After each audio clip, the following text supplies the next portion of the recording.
¿Qué papel crees que debe ocupar España ahora mismo en Europa? Porque estamos viendo que realmente Europa ha relegado a España a un país de vacaciones y poco más. Y no se le permite tampoco ir a mucho más. ¿Crees que hay capacidad de reacción frente a todo esto? Porque al final Europa tiene mucho poder respecto a España y además es el dueño de su deuda.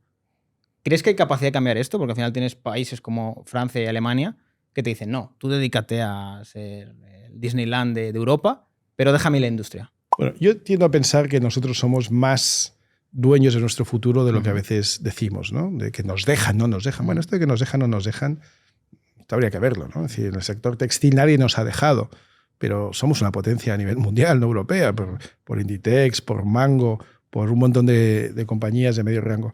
En el sector de distribución nos dejan o no nos dejan, pero las compañías francesas lideraban el mercado y eran prácticamente imposible competir con ellas, ¿no? Las Carrefour, las Auchan, Alcampo. Y aquí tienes pues un Mercadona que compite con mucha potencia contra ellos y también ahora en Portugal, ¿no? En el sector industrial nos dejan o no nos dejan, no lo sé, pero somos la primera potencia fabricante de automóviles diésel en Europa y aunque no tenemos marcas propias de automóvil, empezamos a tener ya marcas muy importantes a nivel global de proveedores de partes y componentes de automoción. Quiero decir que sí, el turismo es una de nuestras principales bazas, somos el país más visitado del mundo junto con Francia, pero eso no impide que podamos hacer otras cosas y Europa no lo impide. Europa sí pone algunas condiciones que no nos son favorables, sobre todo por nuestra posición geográfica, lo que tiene que ver con la tolerancia, con la inmigración ilegal, pero tampoco nosotros somos los que mejor nos defendemos. Digo como país, no digo un partido u otro.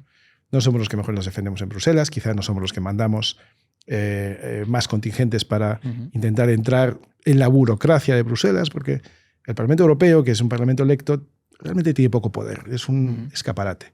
El poder está mucho más en el Consejo Europeo y desde luego está mucho más en la burocracia del propio sistema, que no es que no haya españoles, pero no hay muchos, no hay suficientes, hay muchos más alemanes y franceses en un aparato burocrático que toma decisiones mucho más allá de lo que está previsto en los distintos convenios, porque van cada vez avanzando más.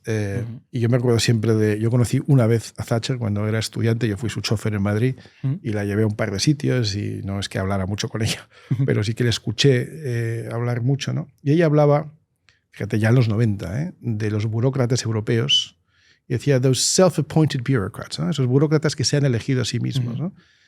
A los que negaba, como es natural, cualquier condición democrática. No son democráticos porque no se ha elegido a nadie, pero sin embargo se permiten entrar a regular, a opinar y a regular y a premiar o castigar con dinero. O sea que esto es muy, muy real en áreas donde nadie se lo ha pedido, ¿no? Por ejemplo, en educación o en política de fronteras o de inmigración o en políticas de lo que ellos llaman pues eso, el ESG o el mundo sostenible o la protección de lo que ellos consideran minorías en riesgo, el feminismo, el LGTB, el género, todo esto no está cedido de ninguna manera y sin embargo los burócratas europeos en Bruselas y en otras instituciones o en otras ciudades aprietan mucho con eso, ¿no?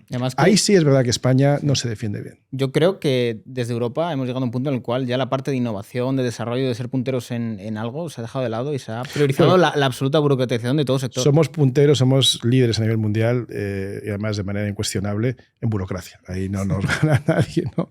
Pero cuando uno ve cómo otros países avanzan por la senda contraria, ¿no?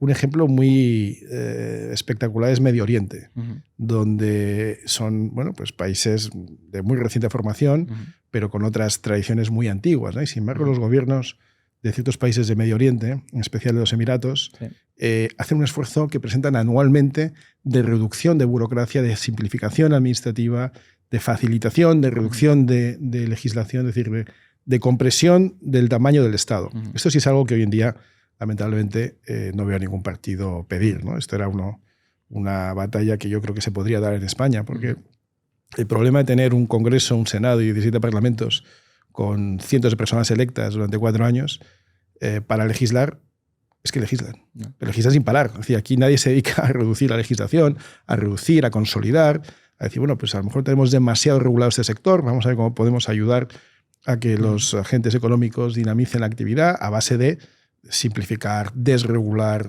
por supuesto reducir impuestos, pero eso es muy fácil. Es mucho más difícil y más valioso la simplificación y lo que digo siempre que jamás se hace, que es que el Estado tome conciencia de que está para servir al ciudadano, a la gente, al empresario, al trabajador, al autónomo, al comerciante, para facilitarle las cosas y luego cobrar sus impuestos como es natural, pero a base de facilitarle la vida, no de impedírsela o dificultársela. Siempre digo que el Estado es una pisonadora contra los que producen valor y es una hada madrina con los que vienen aquí con deseos de chupar de las arcas del Estado nutridas por aquellos que justamente añadiendo valor han pagado sus impuestos. Además que yo creo que hay un melón que no se ha abierto y es que con récord de recaudación tenemos, yo creo, los peores servicios públicos de la historia, porque tenemos las mayores listas de espera en la historia y yo creo que nadie se pone a pensar el decir, vale, sí, pago muchos impuestos, pero realmente ¿qué estoy recibiendo a cambio? Bueno, ¿y cuánto han mejorado o aumentado las infraestructuras de servicios sociales, por decir algo? ¿No? España ha crecido mucho en población, no por la natalidad precisamente, sino por la llegada masiva de la inmigración en los últimos 20 años. No entro a calificarla, ¿eh? Buena, mala, regular, no es esto. Pero si tú has crecido de manera absolutamente sorprendente, pues un 15, un 20% de tu población, ha crecido un 15 o un 20% tus infraestructuras, tu infraestructura sanitaria, tus servicios sociales, han crecido proporcionalmente tu sistema educativo, ha mejorado, por cierto, ha mejorado con la subida de impuestos que estamos experimentando y la creciente presión fiscal, han mejorado los servicios públicos, ha mejorado la calidad, ya no digo la cantidad, la calidad, te atienden mejor, te dedican más minutos en cada consulta, digo en el servicio sanitario. La educación pública ha mejorado en estos 2 años y esto se mide de manera muy fácil. El que se lo puede permitir, ¿qué elige? Sí. ¿Público o privado? Privado. ¿Por qué? ¿Porque es idiota? ¿Porque le gusta perder el dinero? ¿O porque piensa que en el sistema privado le dan un mejor servicio?